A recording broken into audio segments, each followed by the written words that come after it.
Welcome to Train Signal. You're watching the first two domain controllers, and in this video we're going to be looking at installing Server 2008 and Active Directory. Now in this video we're going to be looking at actually building the brain of the Global Mantics network. Without having a domain controller, you don't have a domain, so we got to have that guy.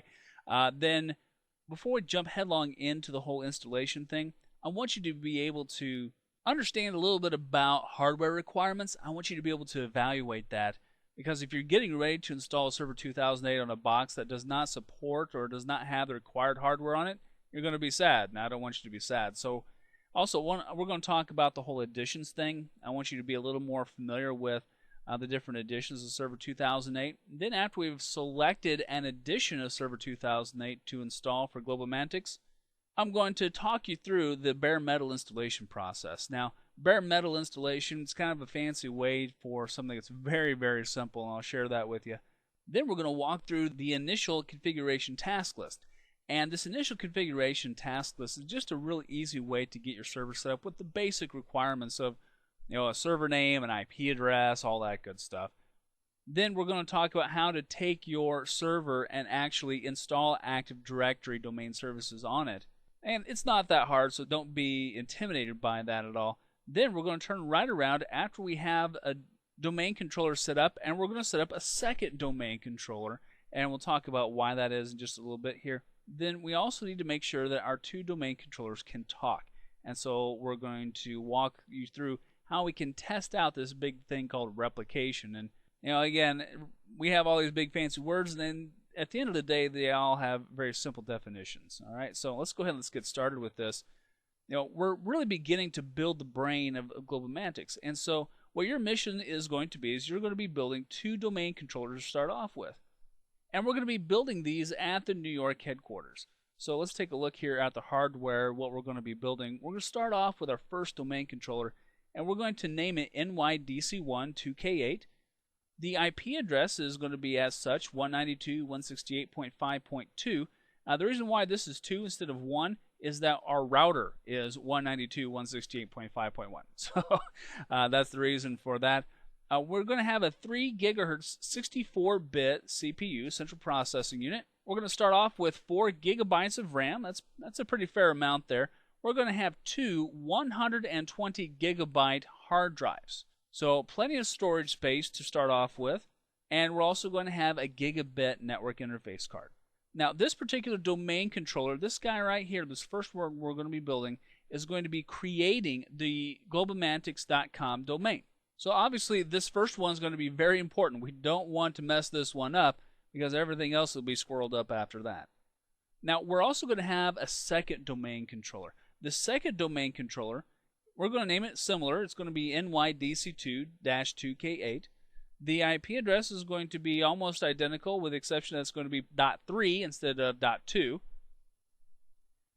Similar hardware, nothing really extra special here. What we're really doing is really building a replica of the first domain controller.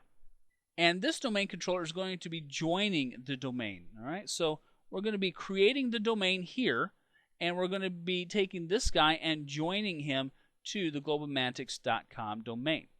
Now, these two guys are connected together with a network switch. All right, it's a very simple connection. We just take a couple of Cat5 cables, hook them into a network switch, and this network switch is then turned around and hooked into our T1 connection.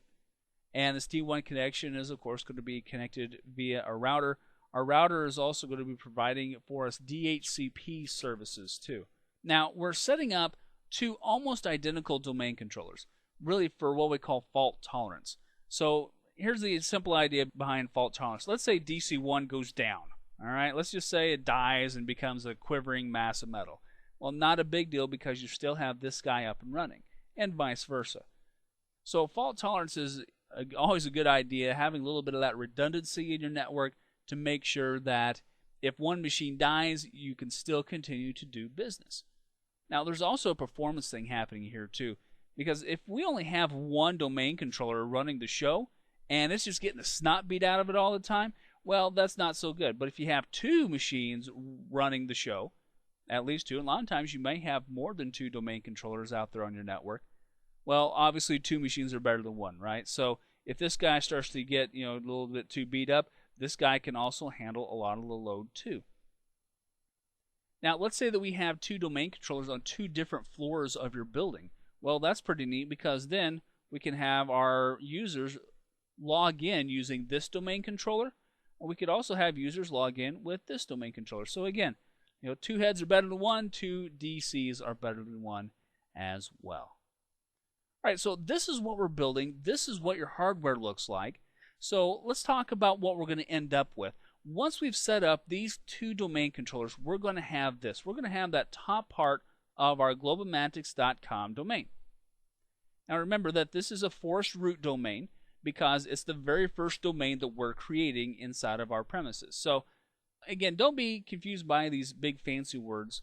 Forced root domain just means it's the very first domain in our whole dog and pony show here. So we're going to have two domain controllers, NYDC1. We're going to have NYDC2. They're going to be both part of globalmatics.com. And remember what we talked about with the whole sites thing in the last video? We're going to be naming our site New York Site. Okay? I like to keep things simple. These two guys are over in New York, so let's give it the New York name. Now, let's go back and jump back to the big picture real quick. We are building this part, all right, of our whole big globalmatics.com scenario. So at the end of the day, we're going to have this part. Now, in the last video, we were looking at this domain, and this is kind of a smaller section of the domain, but I know you were thinking this, so let's just go ahead and get this out of the way here real quick. Yep, that's right. Legend of Zelda fans, you remember this? Yes, it does look like a Triforce. And was that accidental? Yeah, more or less. But let's just go ahead and get this out of the way right now. All right, let's go ahead and move on. Let's talk about the hardware requirements now of this particular edition of server of Microsoft Windows Server. Now you notice here that I have a link up here at the top that will direct you to more information about this, but I'm going to give you the quick highlights. I want you to be able to evaluate whether or not a particular machine can handle even just the basic installation of server. To start off with, we have to have a minimum of 1 gigahertz on the processor. Now, if you're going to be using the 64-bit edition, which, by the way, 64-bit editions are just faster, can handle more memory, you need at least 1.4 gigahertz for the 64-bit edition. Obviously, anything faster is going to be better, and if you're going to be using the Itanium-based edition for Server 2008, you need an Intel Itanium 2 processor. I'll talk with you in just a few seconds here more about the Itanium edition. For RAM, you need at least half a gig to install, period. If you have 256 gigabytes of RAM in your machine, it's not going to work. All right, so you got to make sure that this is there in the hardware. Now, obviously, we need more. This is recommended you have at least 2 gigabytes of RAM for this thing to run smoothly. Now, I'm recommending that you get as much as you can. Because, seriously, can you ever have too much RAM in a machine? I think not. All right, let's talk about available hard disk space. A minimum to install, you need at least 10 gigabytes. It's recommended you have 40 gigabytes or greater. And you might be kind of laughing about this because you're thinking, well, okay, a server with only 40 gigabytes of hard drive space. If you're trying to install Server 2008 over the top of Server 2003 in an existing network, this might be an issue. All right, so it's something that you want to think about. If you're installing a brand new set of machines like what we're doing here together, it's not so much of a big deal because we're starting off with brand new machines. One quick note though, computers that have more than 16 gigabytes of RAM, all right, they're going to need more disk space than machines that are running less. All right, so just kind of keep that in mind in the back of your head as you are evaluating hardware, maybe ordering up some boxes for this. Other BFO stuff, and just so you know, BFO stands for blinding flash of the obvious. All right, DVD drive. Big surprise, right? You need at least 800 by 600 monitor. I don't know if you can even buy a 640 by 480 monitor anymore. Maybe for cash registers, I think, but even cash registers now are pretty high res. You need at least a keyboard, a mouse, and of course, don't forget a network interface card, because what's a server without a network interface card? Well, it's a big fancy box. All right, so moving on here. Now that we know a little bit more about what the hardware requirements are, you can kind of evaluate, what edition should we use for the first two domain controllers. Now, again, I'm pulling this stuff straight off of Microsoft's website. Here's the link. And this one I'm going to really advise you to go to, when you're doing your initial planning, deciding which one to buy, because there's a lot more information on their website, and it's easy to get to. So just jump over there, take a few minutes, and read through that. I'm going to give you the highlights again.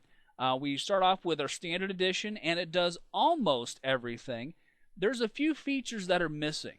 Standard is pretty good for a small to medium environment. It only costs you around $1,000. It comes with 5 client access licenses. So if you're a really small shop and you only have 5 machines, well, hey, this might be the best go for you.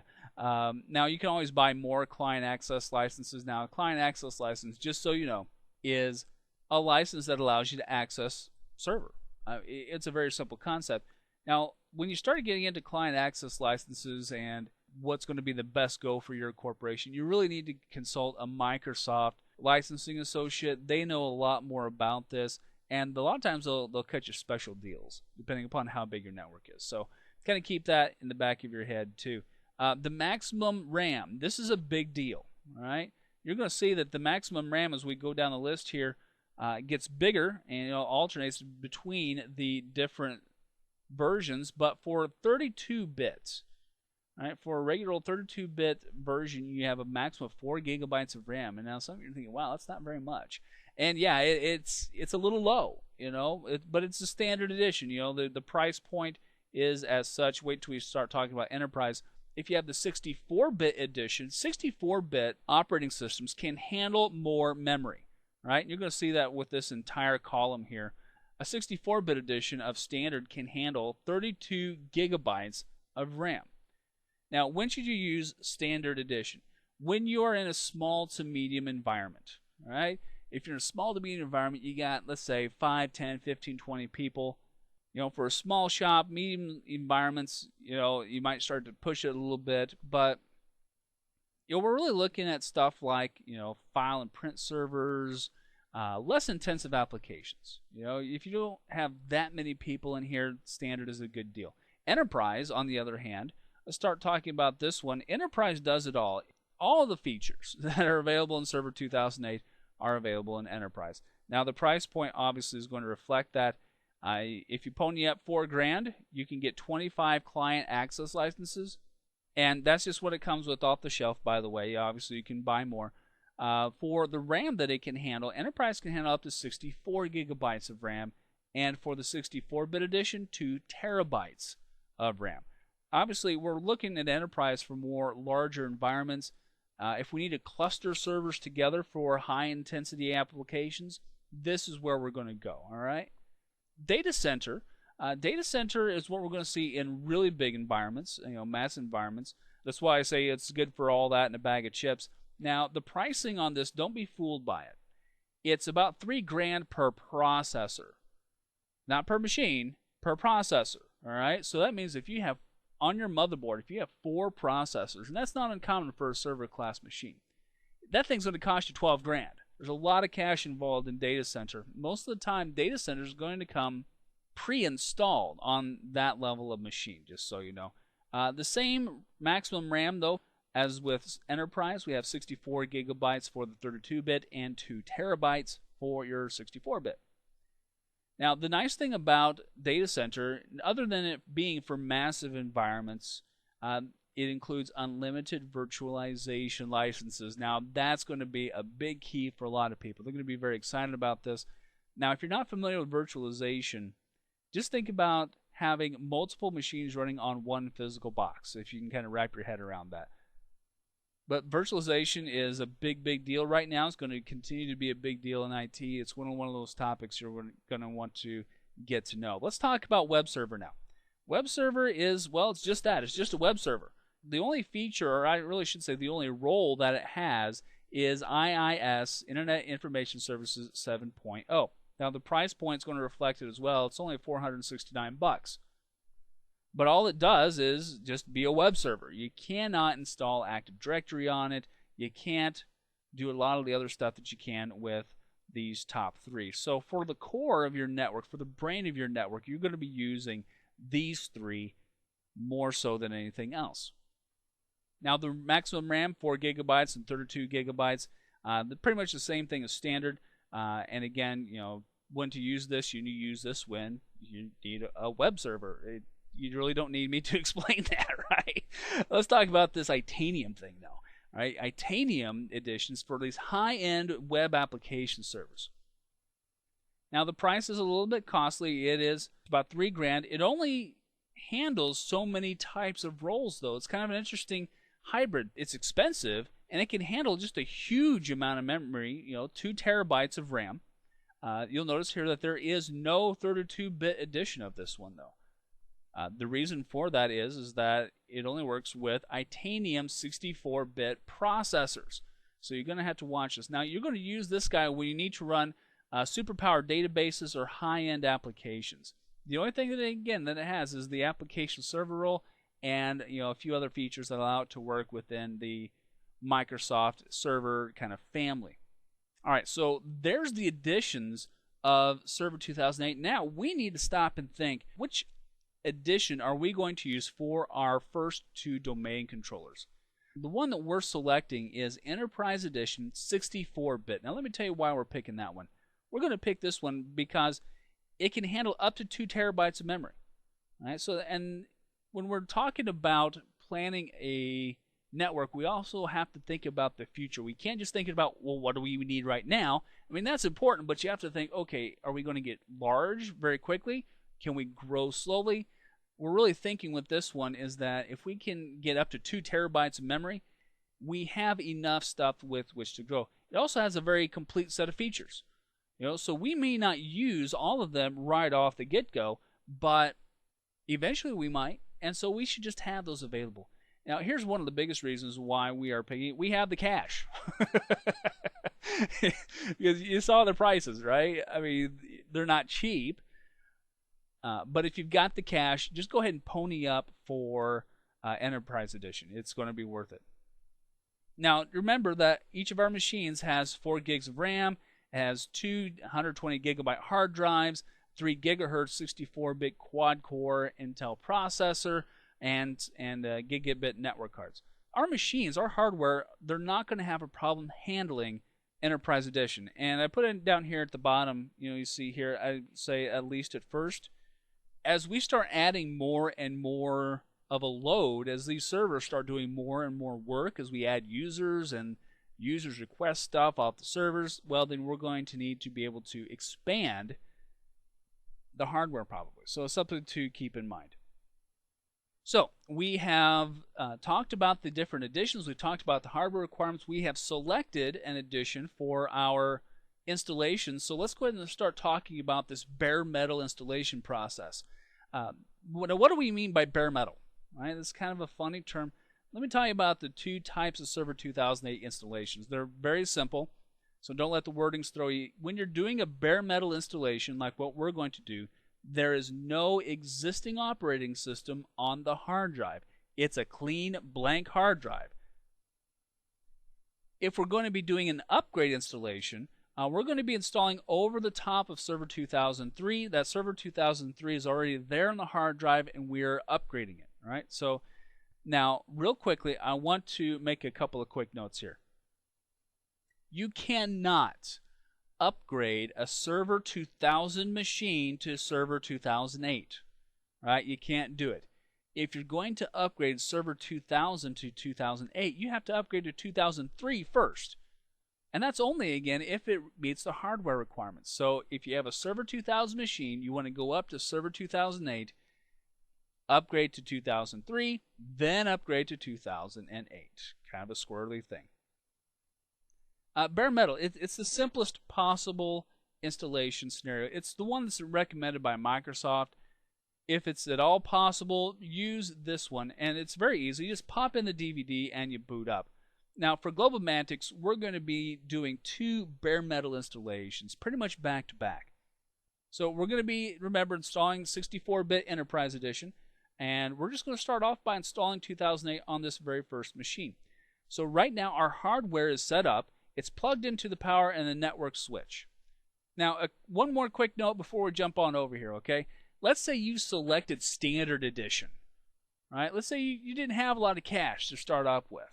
If you didn't have a lot of cash to start off with, you can always upgrade to a higher edition, but you cannot downgrade, all right? You cannot take Data Center Edition and downgrade it to web server, all right? You can't do it.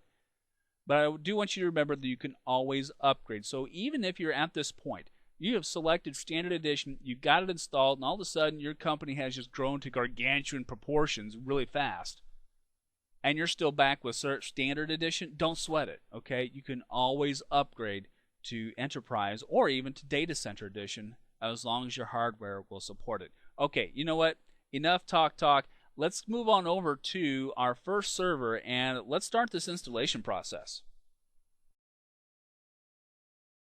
Alright, so here we are over on NYDC1, and you see I have put in the DVD physically into the machine, and you see it is loading the files from the DVD. So this is what you will see on an installation. Nothing really spectacular here, just wanted to show you the boot up screen. And now it's going to move us on over into more or less a wizard interface. If you've ever installed Windows Vista, installing server is not that different. Alright, so let's go ahead and start off here with the very first screen.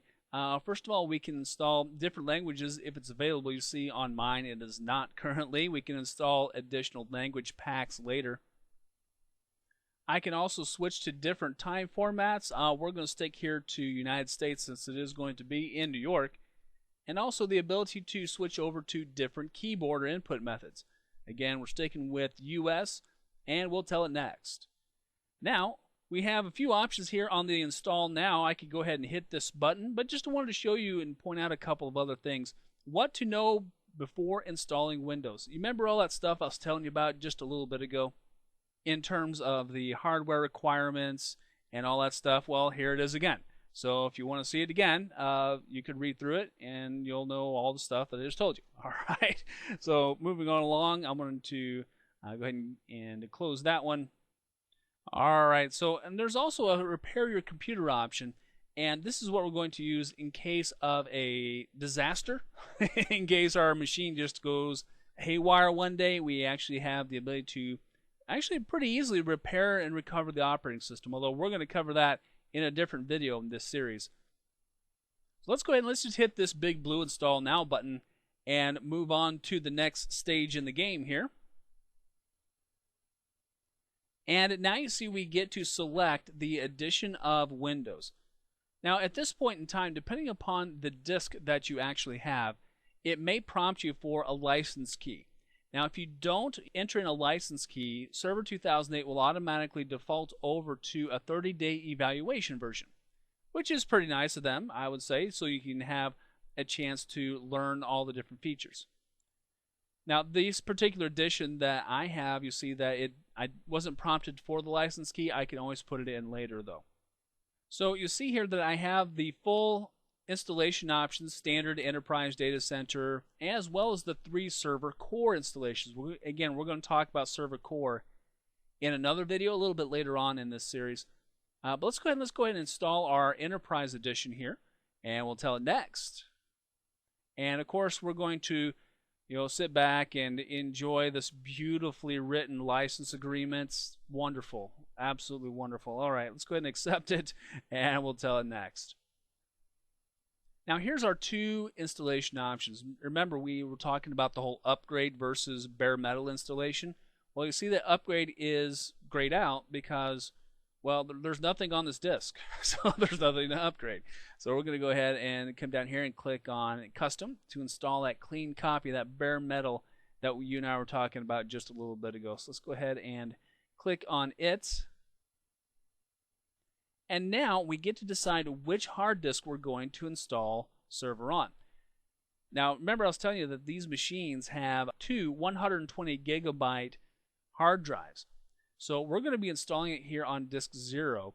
However, we can also do some a little bit of formatting, a little bit of partitioning here. So let's go ahead and click here on Drive Options under the Advanced section. Notice here that these guys are grayed out, delete, and extend, and format. let's come over here to new. We're going to create a brand new partition. Now this new partition, we're going to take 80 gigs of this hard drive for the operating system. Now Microsoft recommends that you take at least one partition for your hard drive. So it's going to be 81,920. And we're going to click here on apply. And that's going to slice up this disk 0 into two separate sections. One section is going to be just for the operating system. Now this 40 gigabyte hard drive, this additional partition I created on that same disk, we're going to use it for data. Now there's all kinds of things we can use it for, but Microsoft recommends that your core server live on one given partition. So that's what we're going to do here. So we have the operating system and we have a data partition as well. All right, now what happens if in fact you come to this screen and there's no hard drive showing up? And all of a sudden you're kind of freaking out. Now this might happen more so on older machines, but if you have some kind of weird SCSI driver and such, we can use this load driver option and click here on the load driver. You might need to actually load drivers for a particular hard drive controller in your machine if it's an older box, and maybe even if it's a newer box and it's kind of an off-brand. So keep this in mind in case you come to that point where you're like, hey, I'm not seeing any hard drives. And notice that you can install them from a floppy disk, CD, DVD, or even a USB stick. All you got to do is click on the Browse button and then go find that particular media that the driver stored on, and you can go ahead and install that. Now, I don't need to do this right now because obviously I'm going to click on this back button right here because, well, my hard drives show up just fine. So that's not something that you and I are going to need to really worry about at this point. So let's just go ahead and tell it next. Because, oh, you know what, before we do that, let's make sure we install it to the first 80 gigabyte partition, right? You notice here that I had 40 gigs selected. I almost installed my operating system to the wrong hard drive. Let's not play that game. Remember, this is our very first domain controller. We really don't want to play a lot of games with this one. We want to do this one right. Now, you see that I also have the ability to go ahead and format this disk. I'm not going to do that right now because it takes extra time. And we just want to get this guy up and running, so we're going to go ahead and tell it next. And now the wizard takes over. You know, you and I can go play a game of cards, drink a cup of coffee, what have you, and it will pretty much take over from here. So what I'm going to do right now is I'm going to pause the video while this thing installs, and then as soon as it restarts and we're ready to do the next step, I'll start recording again. Alright, so you see that our server has started now. Hopefully you had a good chance to take a short break there, and I know I did. So let's go ahead and let's follow the little instructions here on the screen. The user's password must be changed before logging on the first time. Now let's go ahead and tell this guy OK, and let's see what it means. You see that this is the administrator password that we're about to create. Now before we create this password, we're going to create what we call a password reset disk. Now this password reset disk is very, very handy to have just on hand in the case something really weird happens. Let's say your network administrator just walks off one day and decides that he or she just isn't coming back. Well, you got to be able to get back into your servers, right? So we can use this tool to create that password reset disk. I'm going to tell it next. Now we can use floppy disks if we so desire, but we can also use USB keys, which are a whole lot more common nowadays than floppy disks. So while we were rebooting the machine, just so you know, I kind of sneaked in something here. I actually inserted a USB key into the machine. So I'm going to go ahead and use this E drive here, and I'm going to tell it next. And I haven't created a password yet, so I'm going to leave that guy blank. Now, by the way, you can create a password reset disk anytime you like. However, it's always a good idea to do it right up front just so you have it on hand while you're thinking about it, alright? So I'm going to leave it blank because there is no administrator password yet. Tell it next. Oh, looks like this one already has password reset information. I'm going to go ahead and replace it, and that's it. So it took and went ahead and created that reset disk, and I'm going to tell it next. And now it tells you to label the USB key password reset. Make sure you keep it in a safe place. Probably along with like your documentation. If you're going to be wise, you really should be documenting lots and lots of stuff when you're doing a network installation. So keep this disk with that secret logbook, probably locked up in a safe somewhere. All right, I'm going to tell it finish. And now we are ready to actually create the administrator password. So I'm going to go ahead and do that here real quick. Is putting in my standard password for local administrators and then clicking on the little blue arrow or pressing the enter key, 6 of one, half a dozen of another. The password has been changed. I'm just going to hit the enter key and move it on to actually booting up into the desktop, and we can start messing around with the next steps from there. Now while this guy is booting up, I'm going to switch back on over to the slides though, because I want to talk with you about what you're about to see. Alright, so what you're about to see on the screen is called the initial configuration task list. Now basically it's just there for sheer hedonistic convenience. It takes all the stuff that we would normally do in about 8 or 12 different places and puts it into one screen. I really like this. It's really convenient, and it takes all the stuff that we would have to do in a Server 2003 machine or any other server for that matter, and just gives us an easy way to get it done. So here's what you and I are going to have to do. We're going to need to set up the time zone, make sure it's correct. We're going to need to configure our network settings, and here is our network address one more time for you. We're going to be using 192.168.5.2. We also need to set up an initial DNS server, even though that's going to change, but we'll talk about that when we get to it. We're going to also rename the computer to NYDC1-2K8. We're going to have to reboot that. Whenever we first initially install server, it creates this weird randomly generated name that I'm not a big fan of. So we're going to name it something that makes sense to us. We're going to also need to configure automatic updates and feedback. That's one of those things that a lot of times people just kind of gloss over. We're going to talk about that guy though. We can also configure the remote desktop. And since we're going to be using remote desktop in future videos, we're going to go ahead and set that one up now. Now it is optional. You don't have to set it up if you don't like. But we're going to go ahead and go through that process. The last thing I like to do with the ICT is I like to turn it off. Because after you use it once, you don't need it again. You can do everything in the ICT in other places. It's just there for your convenience when you initially set up the server. So whenever you do turn it off and it doesn't come back, you're like, oh no, can I ever get it back? Yeah, you can. There's all kinds of ways to get around to these different functionalities and these different configuration options that we're going to need later on. A lot of them, just so you know, show up in the Server Manager that we're going to be taking a look at soon as well. So here's our task list, here's our punch list, and just so you know, all the stuff is right here on the screen for us. So let's go ahead and move back on over to that server, and let's go ahead and run through this list real quick. Alright, so back here on the server, let's go ahead and start at the top of the list. We're going to go ahead and start with the time zone. I'm going to go ahead and click on this guy and bring this up. Here we go. Now I can go ahead and change the time and date right now. This is accurate, so I'm going to go ahead and leave it as it is. I'm going to go ahead and change the time zone though from Pacific to Eastern because, well, Eastern is where New York is. So always select the time zone that you are in, or I really should say the time zone that the server is in. Alright?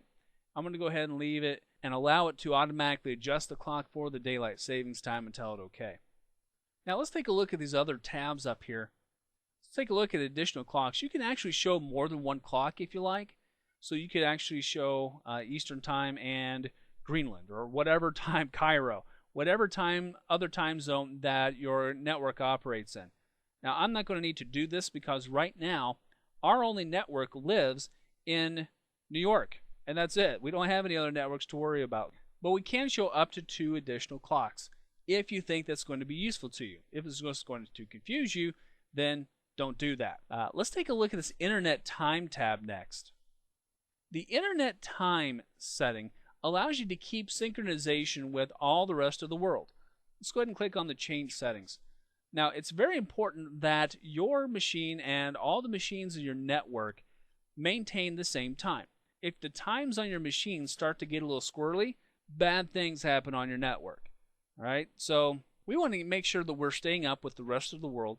Now, Microsoft has a time server, if you like, but we can also use one of the government time servers as well. So that's up to you. If you want to trust Microsoft's time server, fantastic. They do a good job. You can also use additional time servers as well. I'm going to go ahead and leave mine set to the Microsoft settings for the time being. If I ever find an issue where my time and Microsoft's time aren't syncing up and that's causing me trouble with other machines, not necessarily on my network but also other networks that I might be communicating with, then I might come back and change it. Right now it's pretty good though. Keep in mind that all the rest of your client machines in your network, in your domain, are going to be pulling their time from this server or from your other domain controllers. So it's very important that this server maintain the correct time. If a machine is on your network with the wrong time, then that can be a security violation, right? And when there are security violations, Server 2008 gets really angry with machines that don't keep the right time. This is an important setting to take a look at and just kind of know about. If you don't do anything with it, if you don't change in the settings, you leave it set to time.windows.com, it's probably going to be okay. If you want to know more about it, you can come down here and click on what is Internet Time Synchronization, and you can bring up a little help box here, and it's going to ask me, do I want to get the latest online content when I search help? Well, as long as my machine is connected to the internet, this will work. Let's go ahead and tell us yes. I'm not sure if this machine is going to actually talk to anything on the outside world because we haven't configured anything on the IP side. Our router, remember, is DHCP enabled, right? So DHCP can hand out an address. Let's see if we actually got one here. Yeah, it looks like we did. If we didn't have internet access, there would be a little yellow bar up top that would say, hey, you're not connected to the internet. Looks like we are. That's good news for us. And we can learn more about internet clock and the time settings. But I've told you pretty much what you need to know about it. It's an important setting, but if you leave it alone, nothing bad will happen because you'll simply synchronize with Microsoft servers. All right, I'm going to go ahead and tell this guy, okay, this is set all right. Let's go ahead now, let's configure our networking. Now, right now, we know we have a DHCP address because we were able to actually go out to the internet, contact Microsoft servers for the latest help documents. Now, I double-clicked here on the local area connection to bring up the status box. Looks like I do have some sent and received bytes here. That's good. I'm going to go into the properties of this network card. Now, quick notes. Notice here that Server 2008 does support IP version 6. Well, that's really neat if you're on an IP version 6 network. We still live in an IP version 4 world. So unless, of course, you are in a country that does support IP version 6, you can go and just uncheck this. Okay? It's not going to hurt anything, and it's not going to help anything either. So go ahead and check it unless you are in an IP version 6 network.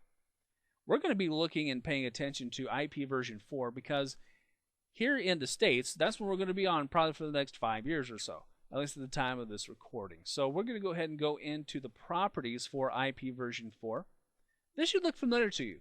This is not anything new.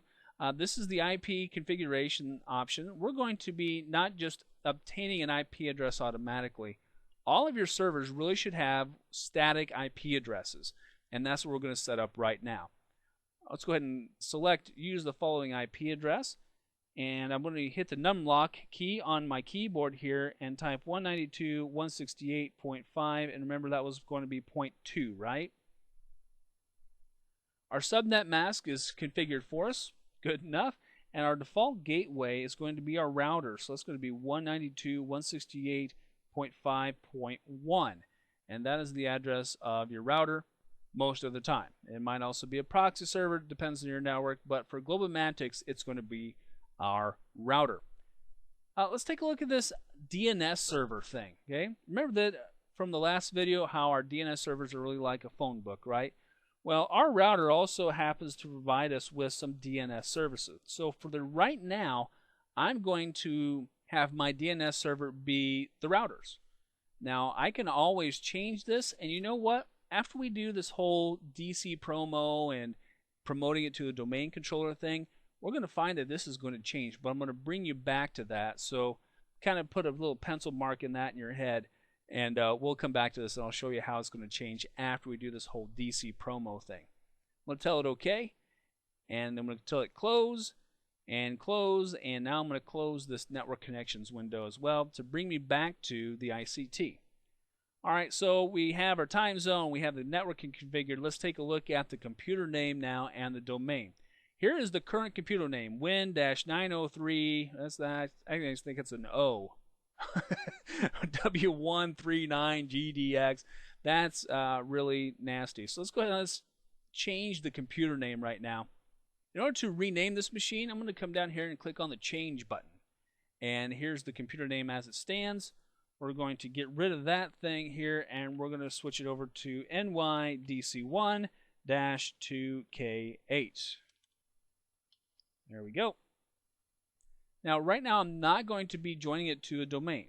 The reason for that is that we don't have a domain to join it to. You can't join it to something that doesn't exist. So I'm going to go ahead and hit OK right now. Now it's going to tell me that I need to restart the computer, and it's not kidding. It's really not going to let me do a lot until I restart this baby. So let's go ahead and let's do that here real quick. Tell it OK, and we're going to tell it to close. And now once again it says, hey, you must restart your computer to apply these changes. Let's go ahead and let's restart it now. Let's just get it over with. And so while this guy is rebooting, once again I'm going to pause the video, and as soon as it boots back up, I'll be right back and we'll log in. Alright, so DC1 has rebooted as you see here. So let's go ahead and let's do a Control-Alt-Delete to log in. And we're logging in with the local administrator password. I want to make sure that I mention that. This is the local administrator password. I'm pressing the Enter key here, going ahead to log in. And the ICT should pop up here really quick, because unless we tell it not to, the ICT just keeps coming back after every reboot. You know, it's really handy the first time you use it, but it's not that handy after that. All right, so let's go ahead and finish these guys up, and let's go ahead and turn it off. Right now, I'm going to move on over here to enable automatic updating and feedback. Let's take a look at this. This might be something that your company's security policy dictates to you. We can go ahead and just enable Windows automatic updating. That's not necessarily the best policy though. Let me tell you why. If you're planning on running third-party software on your servers or inside of your network as a whole, sometimes the automatic updates will interfere with that third-party software. Microsoft does a pretty good job at keeping up with a lot of the stuff that's out there, but it can't do everything. There's just too much stuff. So we're going to go in and manually configure the settings. Let's start off up top here. The automatic update. Let's go ahead and take a look here in the change settings, because right now it's not configured. We can install updates automatically. We can pick the time of the day that they're always installed. We can download the updates, but let me choose whether to install them. We can check for updates, but let me choose whether to download and to install them. This is my recommendation to you. Now, let me tell you why. If you download the updates, but you don't want to use them, then they sit there taking up your hard drive space. Right? I'm not a big fan of that. If you install updates automatically, you might get stuff you don't want. So go ahead and have it check for updates, but allow you to choose whether to download and install them altogether. Now, you can also select never check for updates, but that's maybe not the best idea either, because if you're not subscribed to like a Microsoft email list of some type, and there is a lot of them out there, by the way, you may not know when the updates come out. So go ahead and I say leave it here, because you're not going to do any damage. You're not going to be taking up any hard drive space. It just lets you know when there's updates to download. All right. So we're also going to go ahead and include recommended updates when downloading or notification. You know, sometimes Microsoft has some stuff that they recommend to download. It's not critical to your server system, but it might be a really good idea. It might be one of those nice little helpful things. So we'll go ahead and we'll leave that guy check marked as well. We'll tell it OK. And now let's take a look at the Windows error reporting. Right now you see that the current setting is it's going to want to ask you every time an error occurs whether or not you want the server to call home to Microsoft and see if there's a solution available. Well, let's take a look at the different settings here. Now we can automatically send detailed reports. That may or may not be the best idea though, especially if there is sensitive information on that a particular application is handling at the time. Yeah, may not be the best thing to send to Microsoft. You can also send summary reports, which are a little more secure because it just provides summary information. This is obviously going to be the safest so that you can decide as the administrator whether or not server is going to get to call home. You can also just not participate. And when errors happen, you can just go onto Microsoft.com and look them up yourself. It's up to you. I'm going to go ahead and have it ask me about sending reports every time an error occurs. You know, in Global Mantics, we're a securities firm. We sell stocks. We deal with more or less bank accounts. And so we don't want sensitive information. We don't even want that risk that that information might get sent over and through the internet cloud. So let's go ahead and let's have it ask us and tell it okay. Now let's take a look at this Customer Experience Improvement Program. Right now we are not participating. We're going to leave it at that, but we're going to take a look at the settings. You can either participate, and basically what happens is that server collects information and sends it back home as to how you are using it. And they take that data and use it to improve server products. I mean, it's not really rocket science or anything, but since, again, we're a securities firm, we're not going to be participating because we want our server to be as secure as it possibly can. So we're going to go ahead and not participate in that. All right, so that guy is all set up. Let's go ahead and click on Close for him. And now we need to go ahead and check and see if there's any updates that are important, specifically security updates. All right, so we'll go ahead and click here on this Install Updates button because we're starting off our network brand new and clean. So I'm going to go ahead and start to download these updates. Looks like I have about 25 megs to download and install. So I'm going to pause the video while this thing is going. There's not a lot to see. It's just going to download them, and then as soon as we can take the next step, I'll begin recording again. Alright, I decided to go ahead and start recording again here, even though this isn't finished. You'll notice here that it's installing update 4 of 6. You'll see the update that is installing. And at any time, if I decide, hey, you know what, I don't think I like the look of that, I can go ahead and stop that installation cold in its tracks. Now, whether or not that's a good idea, because most of the time we're going to be downloading security updates, and hopefully those fix more things than it breaks. In general, security updates are good. However, at times we do have to sacrifice some security for usability. It's just a fact of life in IT. Hopefully in the future there's workarounds for any security holes that usability provides. But Microsoft is pretty good nowadays about trying to keep their products more secure and more safe for us as administrators and for home users. And I see here that this guy is just about done, and sometimes the updates will require a reboot, sometimes they will not. It will depend upon the types of updates that are actually being downloaded and installed. Now, since this is our very first installation, you notice that I didn't review the updates. I just went ahead and hit the download install button and said, you know what, server, just do your thing. Just get me the latest and greatest stuff, and right now we're just trusting Microsoft that everything's going to work okay. Alright, so you see that the updates were successfully downloaded and installed now. So we need to go ahead and restart now. Looks like this one is a restart kind of update. So I'm going to restart the machine, and then as soon as I have logged back onto the machine and brought it back up, I'll restart the recording. Alright, so our server has rebooted here. You see that I'm logging back in, and it's telling us that it installed new updates. That's fantastic. I can go ahead and click here and check to see which updates were actually installed. And this is one of those things that you really should stop and look at. Because if there's one of these updates that is causing problems, then we can also go here to installed updates. Let's take a look here at this really quick. We can actually remove any of these items as well. Kind of a nice little feature in case something is kind of squirreling up your server. Not a problem. We can always undo it. Just select it and then hit uninstall, and away it'll go. Alright, so let's go ahead and let's close this window. Let's get back over here to the ICTs now. I'm going to scroll down a little bit so you can see down here underneath number 3. We've done everything else in our punch list except for add roles and add features. We're going to wait and do this stuff over in the Server Manager.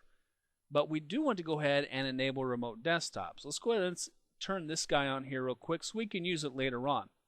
I'm going to go ahead and allow connections only from computers running remote desktop with network level authentication. In this little pop-up box here, you see that it is actually going to turn on the remote desktop firewall exception. Now, firewall normally will just block any remote desktop requests or communication. Well, we don't want that. We want to be able to administrate this machine from a Vista client. So we're going to want to make sure that's turned on, and rather than having to go into the firewall, well, server's going to do that for us. So that's really nice. I'm going to go ahead and tell that guy OK. Now, I could go ahead and allow connections from computers running any version of remote desktop. That's not so secure. We want to make sure that only computers that are logged into our network, globalmantics.com, which I know doesn't exist yet. I know. We're getting to that.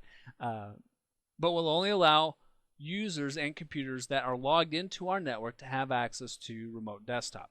Now let's click here on the select users. Now I could add users if any existed, but right now we really don't have anything other than what's built in, and quite honestly right now only the administrator has access to use remote desktop, and that's not such a bad thing. Now we're going to talk more about remote desktop later on once we have users and such, but for right now all we need to know is that us as administrators, we have access to this, and pretty much nobody else. Alright, so we'll go ahead and tell that guy OK. Click OK again, and our ICT tasks are finished. So let's go ahead and let's put a check mark here and do not show this window at logon. Again, it's fantastic for the initial configuration, not so good after that. So we're going to go ahead and close this window, and that will bring up Server Manager. Again, in case you need to get to any of those features again, almost all that stuff is over underneath Start menu and the control panel. Alright, so now our Server Manager is coming up. The Server Manager is a fantastic tool to do what you would do on a day-to-day basis with your server. You're going to get to know this interface really well, and it's very handy. Microsoft keeps with each iteration of Windows Server, trying to make it easier to use for us as administrators. So a lot of the stuff we're going to be seeing is over here in the tree view, and then we have the detail view over here. Now before we move on to the next step, let's move back on over to the slides. I want to talk with you a little bit about what we're about to do next. So our server operating system is installed. We've done the initial configuration. We've got all that set up. We're now ready to set this machine up as a domain controller. Now there's two basic parts to this, and you can't get around doing either of them.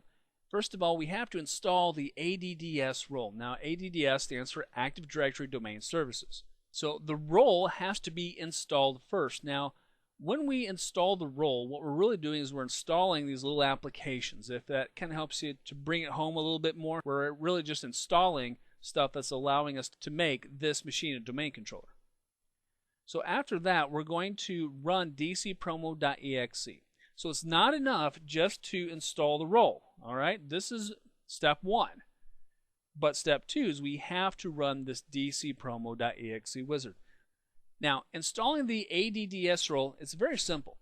All we have to do is go here in the Server Manager. You see this little section that says Add Roles? We would click on that, and we'll find this little guy when we click on the Roles section here in the tree view. So once we have the Roles section, we click on Add Roles, then we can then install ADDS. Now, DC Promo, let's talk about that for just a second. DC Promo, there's two ways you could run it. You can either run it from the link that's going to be provided after the Active Directory Domain Services role installation, and you can also install it by going to the little search box down from the Start menu and typing DC Promo. It's really 6 of one, half a dozen of another, but I just wanted to let you know that there are two ways to get it done.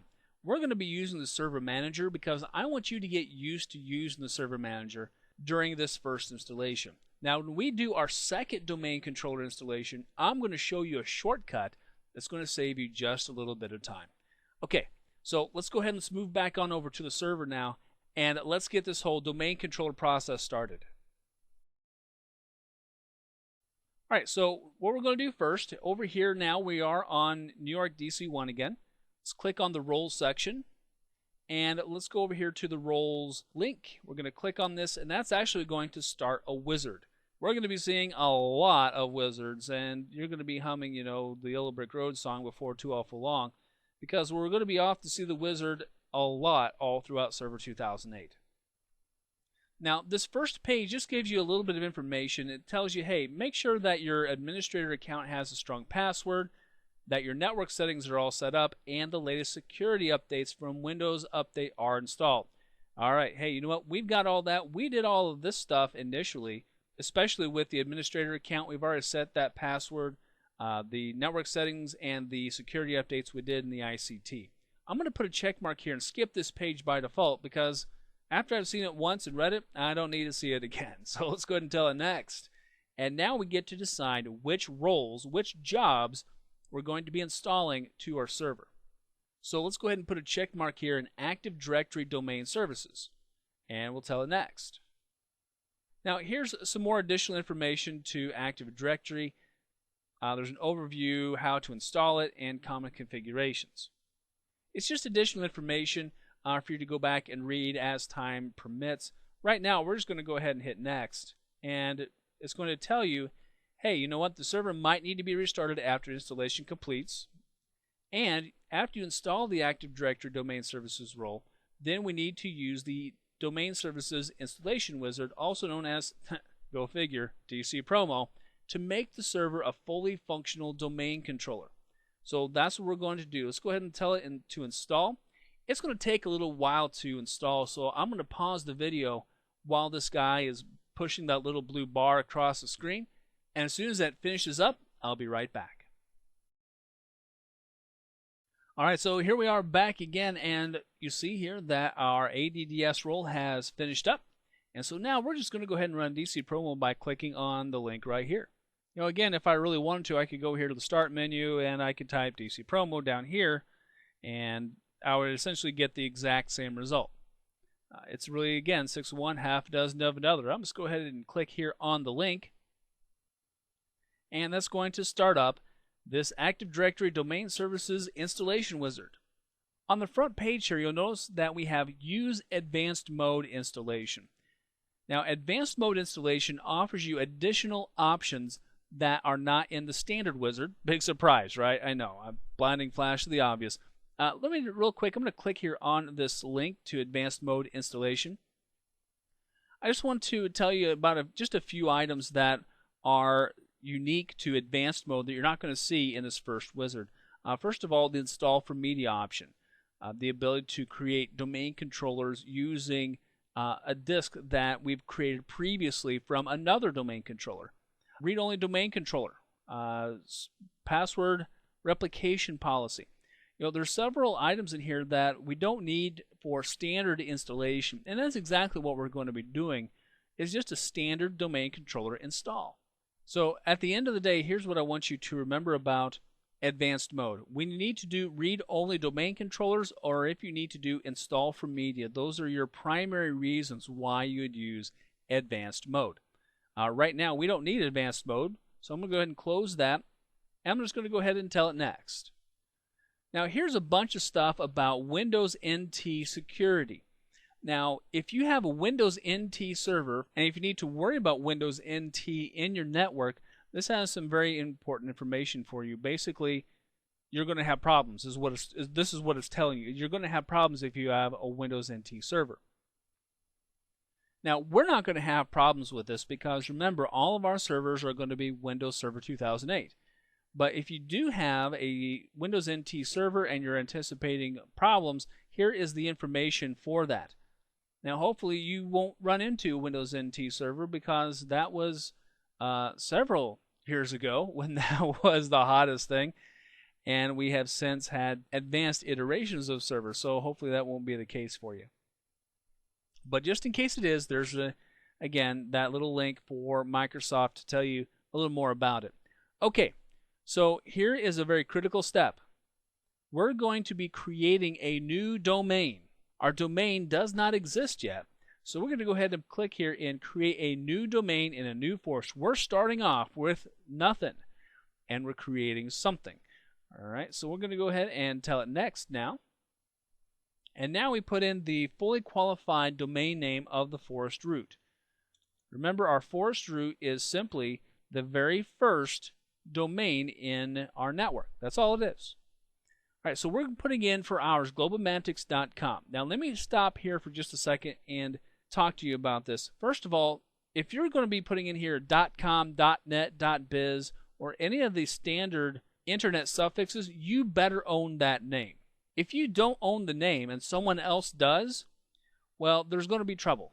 All right, let's just leave it at that. There's going to be trouble. So if you would put in here Microsoft.com, they're not going to be happy about that, because when you have connected your domain to a network like, oh, I don't know, the internet, there's going to be DNS requests and all kinds of other things that are labeled with Microsoft.com. So when you're creating your forest root domain name, first of all, make sure it's something that you own if you're going to be using .com, .biz, .net. Have I mentioned that? Yes, I did. Okay. Now, let's say I don't own globalmantics.com yet. Well, I could do globalmantics.local. Okay? There is a security issue there, i.e. enhanced security, because globalmantics.local is not going to initially connect out or allow a lot of connection to the internet out there. Okay? But if I want easier connectivity to the outside world, I can leave it at globalmantics.com. Especially when we're dealing with things like email and web servers and such like that, it's a good idea. But again, you better own the name. If you don't own the name, or you're more security conscious, you can use .local, .msft, you can use .bubba or .sally sue or whatever. It doesn't make any difference. Now, we do happen to own .com, globalmantics.com. We own it. We're good to go for that. So I'm going to go ahead and type that one in and tell it next. All right, we're going to check to see if the forest name is already in use. Always a good thing. Shouldn't take us very long to move on to the next step. All right, here we go. Forest functional level. What's it going to be? Well, we have three options: Windows 2000, Server 2003, and 2008. Here's what a forest functional level is. Each different version of server has different features available to it. Again, BFO, blinding flash of the obvious.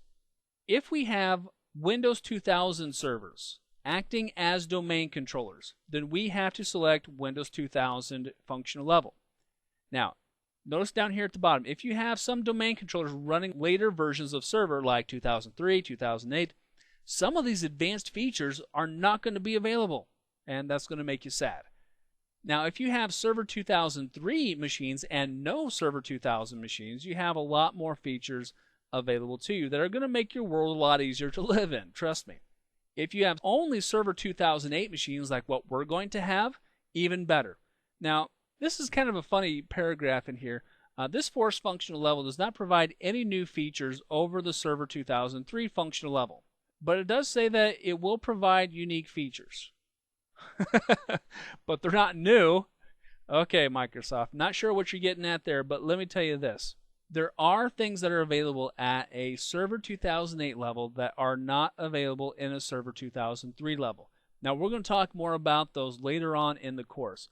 But for right now, I want you to understand that if we're only going to be installing Server 2008 machines, especially as domain controllers, then we want our forest functional level to be 2008. So the answer to this question is, do you have any 2000 or 2003 domain controllers? If the answer is yes to either one of these, the answer that you have to select here is based upon the oldest operating system that is acting as a domain controller. Okay? So that means if you have 14 Server 2003 domain controllers and one Server 2000 domain controller, then you have to pick Server 2000. If you have 14 Windows Server 2003 and one Server 2008 domain controller, well, then you have to pick Server 2003. If you have only Server 2008 domain controllers, like what we're going to have with globalmantics, then we get the whole kit and caboodle here with the Server 2008 forced functional level. Okay? All right, so I think we've beat that horse to death. Let's go ahead and tell it next. And now it's going to sit here and look at the system here, and now it's bringing up a couple of options here for us. Now you'll see that two of them are grayed out, Global Catalog and Read-Only Domain Controller. Now, Global Catalog, I have a whole video about that, all right? So all I need you to know is that it's required for your very first domain controller. Look here. The first domain controller in force, which is what we have, must be a Global Catalog server and cannot be an RODC. Hence, that's why they're grayed out. Now, in the last video, we talked about how important DNS is to Active Directory. So it's recommended that your very first domain controller also be DNS. Now, we're going to talk more about DNS in this series as well, but I want you to know that this is a really good idea, okay?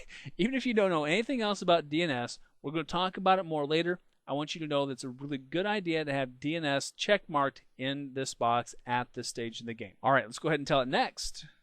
And now it's going to sit here and spin. And what it's going to tell us here is that a delegation for this DNS server cannot be created because the authoritative parent zone cannot be found, or it does not run DNS. All right, what this is telling us is that it can't find a DNS server out there on our network for globalmantics.com. Well, that's duh, because we haven't created it yet. We're just now creating the actual domain. So, you know, we can go ahead and just tell this, yes, that's fine. We want you to go ahead and create a DNS server for us. Okay, this step, if you don't know what you're doing and you don't have any good reason to change this, leave it alone. Okay, I'm going to talk with you a little bit about what each of these guys are, but you know what, we're going to leave this alone because initially there's not going to be any good reason to change it. Now, first of all, the database folder. Remember, Active Directory is a database. The actual file that holds the data, the actual database file, lives in this folder, Windows/NTDS. And NTDS stands for Network Domain Services, by the way. The log files. Log files are just exactly that. It just keeps track of what's happening. And then sysvol. Let me talk with you about sysvol for a second. Sysvol is a shared folder that is required for domain controllers to talk to each other.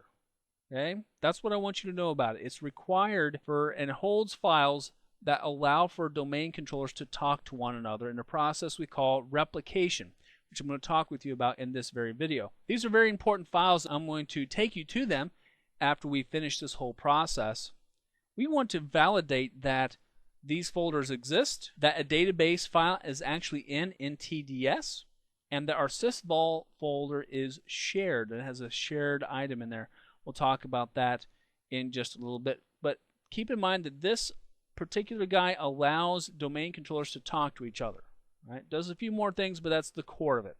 All right, we're going to tell it next. And now we need to create what we call a Directory Services Restore Mode Administrator password. This is not the same password as your domain administrator account. Okay? This password is separate. This is for when things blow up. All right, that's what this guy is for. When your domain controller goes haywire, and you know what? In 10 years of working with this stuff, there's one truth I found, and that is computers do break.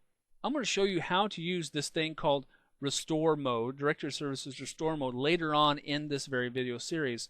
But for right now, what I need you to know is that you have to create a password for this particular mode, for the eventuality and the inevitability that your domain controller will freak out and do something weird and eventually break.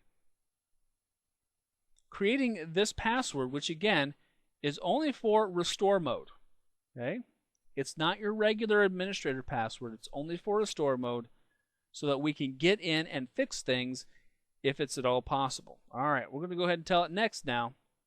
Whoops, looks like I can't seem to type in the same password here on two boxes. Let's go ahead and just try that again. Hey, there we go. All right, so here's the selections. Here's our options that we have selected. Now, what I'm going to do right now is I'm going to use this Export Settings button. And what this Export Settings button is going to do is it's going to allow me to take all of the stuff that I've selected, save it to a text file, and I can use it for installation of domain controllers later on down the line. What I'm going to do right now is I'm just going to call this guy answer file in case I want to use it later on. Not a bad thing to have lying around. I'm going to save it, and then we're going to tell that OK. All right, so we have created an answer file for essentially creating a domain controller where we don't have to answer all the questions for the wizard.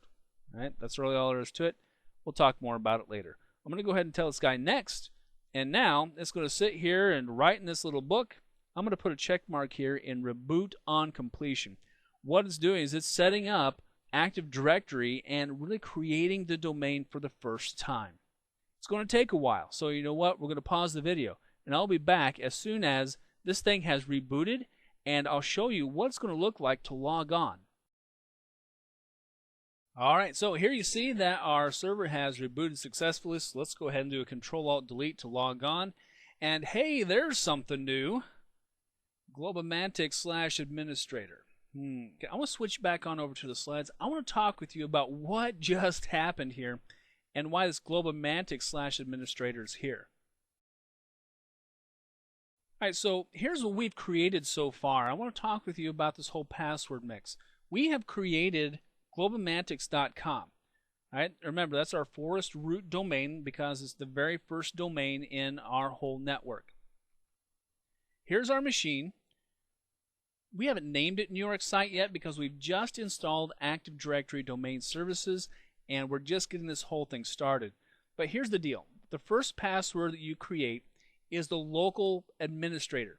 That password is only for this server, for NYDC1-2K8. Now, when we create a domain on this first server, the local administrator password becomes the domain administrator password. And this domain administrator password is good for all of your machines in your domain. This is the head honcho account. And you created it and you didn't even realize it, because we've just taken that local administrator password and moved it up a level. Okay? Now then, it's a really good idea to change the name of the domain administrator account and its password for security. You don't have to, okay? And I want you to understand, you don't have to, but it's just a good idea, all right? So let's move back on over to the server. And as we start to look around at this domain a little bit, this is going to be the first thing that we do. All right, so the password here, we're going to go ahead and we're going to put in our local administrator password because remember, it's the same, all right? All we've done is we've taken the administrator account for the local machine and moved it up to the head honcho level. Press the enter key to go ahead, and I'm logging in now, though, as the domain administrator. I know it's a little bit confusing. Right now, the domain administrator and the local administrator have the same account and password. It's not an optimum situation. So what I'm going to take you through here real quick is just a real easy security thing. We're going to change those up a little bit. Now, the first thing that should show up here on our screen is the server manager. Looks like, there we go. It's taking just a little bit of time, but here we are. Here's our server manager, and we're going to go into the roles section. Let's go ahead and select that guy and expand it. Looks like it's taking just a little bit of time to load up here. That's fairly normal. It's going to collect some data about the roles that we just installed. All right, there we go. All right, we're going to go ahead and expand roles here and go into our Active Directory Domain Services. That's what we're interested in. And we're going to go ahead and expand Active Directory Domain Services. And we're going to go here into Active Directory Users and Computers, because we want to do just a quick tweak on the administrator account. I'm going to expand Active Directory Users and Computers, and here's the Globomantics domain that we just created. And here are the folders that it created for us. I'm going to go into the Users folder, and here is my administrator account that I'm currently logged on with. Now I'm going to right-click on this administrator account, and I'm going to select Rename. And I'm going to name this guy Supercoach. You can rename your administrator account whatever you want. Make it something that's unique. Make it something that's not guessable. Here's the biggest reason why you want to rename the administrator account. If everybody in the world just let their administrator accounts be named administrator, well, you have already half the credentials to hack into a network. All right? Are you seeing where I'm going with this? All right? If I name it Supercoach, then they're not going to know that. All right, so it's going to be easier to break into this particular network. All right, here's a little warning box. The object administrator represents the currently logged on user. Go figure. After renaming this object, it's advisable for the user to immediately log off and log on using the new username to avoid any access conflicts. That's a really good idea, and we're going to do that here. I'm going to go ahead and tell it yes. And our user logon name here, let's go ahead and let's make it Supercoach. Let's go ahead and try to spell it correctly. And we're going to make that at globomatics.com. That's a good idea. All right, so now I'm going to be logging in with Supercoach instead of administrator. All right, let's go ahead and tell that one OK. Now, let's go ahead and let's change the password to. Once again, right-clicking on this guy, and I'm going to select Reset Password. And now I'm going to put in a new password this time around. And making sure that it's the same in both fields. And I'm going to uncheck user must change password at the next logon. All right? I'm changing it right now. Why would I need to change it again after I logged on? So I'm going to go ahead and tell it OK. So now my Supercoach account has a new name and it also has a new password. Fantastic. So every time I log in from here on out, it's going to be with Supercoach. OK. So we've got the domain administrator account running. Looks like Active Directory users and computers is going. Looks like it did install successfully.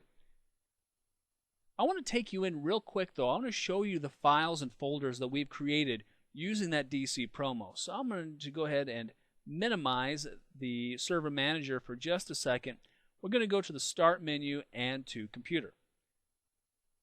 Now, one of the reasons that I want to show you where the stuff is at is that we need to know the locations for later operations that I'm going to teach you, especially during the recovery section. So, this is something that we'll look at right now and you'll use later, but we also want to look at them from a validation standpoint. We want to make sure that this stuff is actually there. Even though Active Directory users and computers seems to be running and operating well inside of Server Manager, let's just double check. It doesn't take very long. So we're going to go into the Windows folder here for this. We're going to scroll down and we're going to find, first of all, sysvol. Let's take a look at sysvol here real quick. Remember that I was telling you that sysvol is a shared folder that allows for replication and communication between domain controllers. Well, this guy is there. He is shared. That's fantastic. Let's just double click and see what's in him. Looks like we got a pointer to globomatics.com. And here's some policies and some scripts. That's as far as I want to take you right now. Let's go ahead and let's go back to the Windows folder. I'm going to click here on the Windows location in the address bar. And now let's go up to NTDS. Remember, Network Directory Services. I'm going to double click on it. And now you'll see here is my ntds.dit. This is the, and I mean the, database for Active Directory. If this guy isn't here, you don't have an Active Directory, okay? You gotta have this guy. Now we have several other files here. Some of them are log files and such, but this is the one you gotta have. Without this, bad things, man, bad things. Okay. So let's go ahead and let's go back to the Windows folder here. I think it's pretty much all I wanted to show you initially.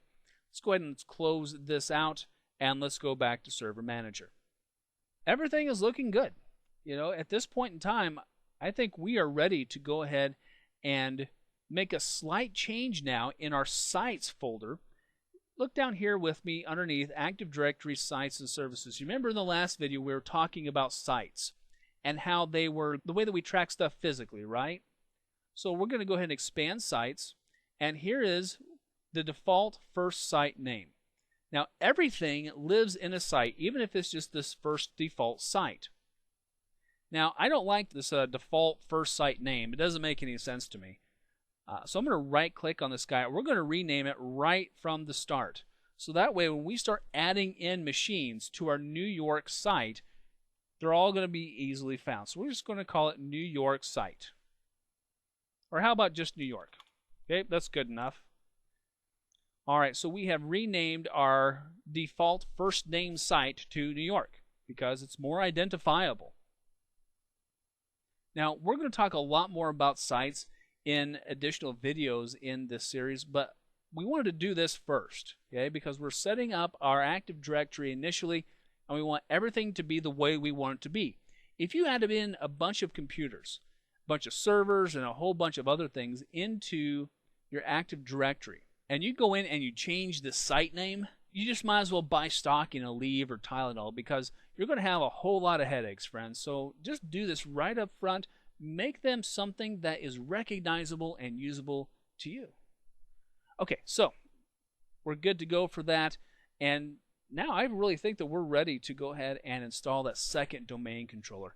So what we're going to do is we're going to go ahead and move back on over to the slides. Let's talk about that second domain controller and what we've built so far. So we now have a functional domain controller. We now have a domain. That's what we have built at this point in time. We have built globomantics.com. That domain was created by New York DC1-2K8. We have renamed our site New York. Remember that? We just did that. So we now have the core of the network. We really have a brain for our globomantics.com network. We're going to now focus in on our second domain controller that's going to be joining our globomantics.com domain. So we're just going to do everything that we just did. Only we're going to do it a little bit faster this time because you now know the process. Again, we have built this guy. We can go ahead and kind of put a check mark in him. And then we're now going to be focusing in on this piece of hardware, New York DC2. Now, of course, New York DC2 isn't named that yet. We have to do an installation of our operating system. Remember, we're going to be doing bare metal installations. This domain controller is going to be joining globomantics.com, not creating it. The hardware is identical. We just need to make some configuration option changes in the ICT, and we're going to be good to go to actually set up our DC. So here we go again. We're going to be installing it bare metal. We're going to configure the basic stuff using the ICT. We're going to install the ADDS role, and we're going to run DC Promo. Now, last time we ran this stuff through Server Manager, but I'm going to show you a shortcut this time. We're not going to be using the Server Manager to do this part. We're only going to be running DC Promo. So we can kind of X this one out, because here's what's going to happen. When we run DC Promo from the command line, it's going to check to see if the ADDS, Active Directory Domain Services role, is installed. If it's not, it's going to go ahead and install it for us, and then we can move on with a DC Promo wizard just like normal. So let's go ahead and let's move on over to our second server, and let's get this installation started. Alright, so I'm booting up DC2 as you see here. Scroll down, the resolution's a little wonky, but you see that Windows is loading files. And so in just a few moments here, we should be greeted with, yep, there we go, the Microsoft little green bar, and now we should come up with the installation wizard. Alright, so there we go. Again, we're just going to walk through this exactly the same as we did last time. Let's go ahead and hit next. We're going to hit install now, and we're just going to do everything that we just did for the first DC, only faster. Alright, so here we are on the selection of your operating systems. We've seen this before. Let's go ahead and pick Enterprise Full Installation and tell it next. And we'll go ahead and we'll accept the license agreement and tell it next again. And once again, we're doing a bare metal clean installation of Windows. Let's go ahead and let's do a quick partitioning here real quick. We'll do a drive options and new. And we're going to go ahead and we'll put in our numbers here.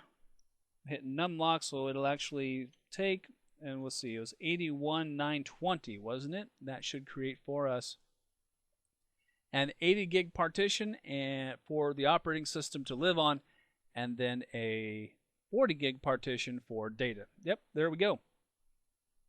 Alright, I'm going to tell this guy next, and away it goes again. So once again, I'm going to pause the recording, and then I'll be right back as soon as we're ready for the next step. Okay, no surprises here. We have rebooted the machine, and now we need to go ahead and create that local administrator password, right? So clicking here in the box, and we'll do a quick password entry. And I could again create a password reset disk.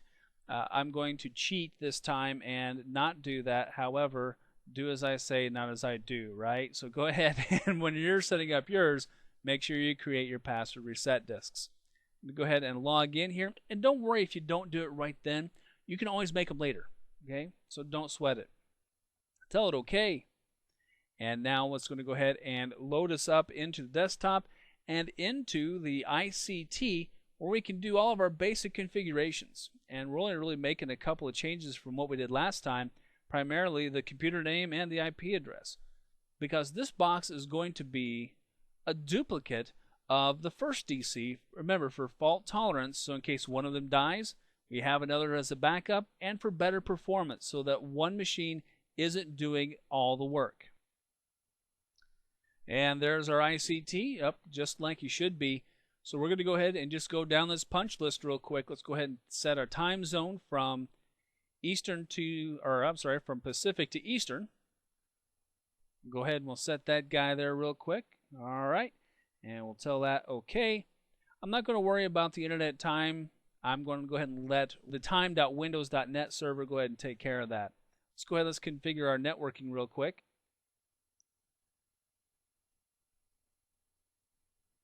And again, we're living in an IP version 4 world, and GlobalManTix is not going to be an IP version 6 network, at least not at this time. So we're going to go ahead and remove the IP version 6 stuff so it doesn't interfere with anything, and then go ahead and configure it for IP version 4. I'm going to go ahead and double click on this particular item, and let's go ahead and set our IP address real quickly. And remember, this was going to be 192.168.5.3. So our first one is 0.2, right? The subnet mask is configured for us, and our default gateway is going to be 192.168.5.1. Now our DNS server, let's talk about the DNS server thing real quick. The DNS server for the second domain controller, we want it to be on the first machine. So we're going to tell it to look to 192.168.5.2. We're going to be using the first domain controller as our primary DNS machine. And speaking of the DNS over on that first machine, while we're talking about it, let's go ahead and bounce on over to NYDC1. I want to show you something that's really interesting about this whole DNS server box. All right, over here on DC1, looks like I need to log back in here real quick. And you know what? We need to go ahead and cancel out of this and switch the user, because we need to log on as Supercoach, don't we? So we're going to go ahead and do a Control-Delete and Other User. And we're going to log on here with our new Supercoach account and our new Supercoach password. All right, we'll go ahead and we'll close out of the server manager. Actually, we'll just minimize it for the time being. And we're going to go take a look at our network connection real fast. Down here in the task pane in the notification bar, I'm going to right click on it and go to the Network and Sharing Center. And now I'm going to go to Manage Network Connections. I'm going to double click here on Local Area Connection, and let's take a look in the properties for this particular item. I'm going to go ahead and double click on TCP/IP version 4, and hey, look at this. The preferred DNS server for this particular machine is 127.0.0.1. Now the default gateway is the same, the subnet mask is the same, the IP address is the same, but this has changed. The reason why this has changed is that when we installed the DNS server, it was the only DNS server in the network. And so it said, okay, you know what, I'm going to use myself as the DNS server, and that's going to be okay. All right, we're going to go ahead and leave this guy as he is for right now. We're going to come back to him, though, and make a quick change as soon as we finish setting up DC2 as the domain controller and a DNS server. All right, so back over here on DC2, which is where we're at, we're going to go ahead and we're going to leave this A-OK. We're going to tell this guy OK, OK, and close. All right, we're going to close out our network box here. And we're going to run through the rest of our punch list. Let's go ahead and let's change the computer name. Now, some of you think, hey, you know what? We have a domain name. Can we go ahead and join this computer to the domain? Well, it's just going to waste time. All right. So all we're going to do right now is we're going to change the computer name from this crazy mess, and we're going to change it to NYDC2-2K8. There we go. We're just going to leave it as a member of the work group. And let me tell you why. DC Promo is going to take care of joining it to globalmatics.com. We don't have to mess with it if we don't want to. You can if you want to. It's not going to hurt anything, but it's not going to help anything either. So we're going to go ahead and leave it as it is. Tell it OK. Now remember, we always have to restart the machine when you rename the computer. So we're going to tell it OK, and we're going to close, and we're going to restart now. Nothing has been different so far, has it? I mean, we've done the installation exactly the same. We've ran the ICT almost the same way. We've substituted in a different name. We've substituted in a different IP address. So I'm going to go ahead and let this guy reboot. I'm going to pause the video, and then as soon as it's done, I'll be right back. All right, DC2 has now rebooted. Let's go ahead and let's log into him. Now remember, we're logging in with the local administrator password for this machine that we created as soon as it installed. We are not logging in as SuperCoach, all right? So I'm going to go ahead and hit the Enter key and go ahead and bring this guy up.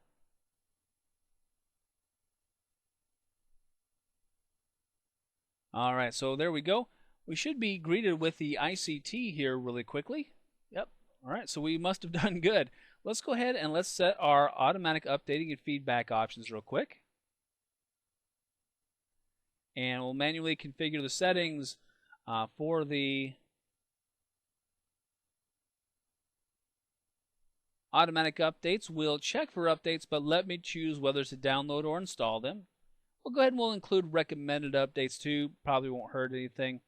Windows error reporting. Let's go ahead and change the setting. And we're going to have it ask me about setting reports, right? Just in case we have sensitive data up. We'll tell that OK.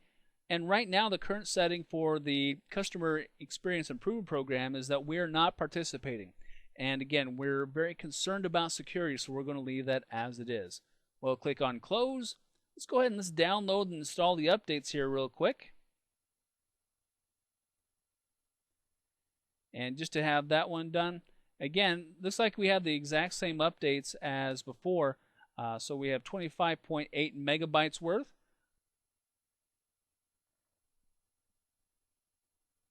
And again, nothing is really different. I mean, we're just doing the exact same thing that we did last time.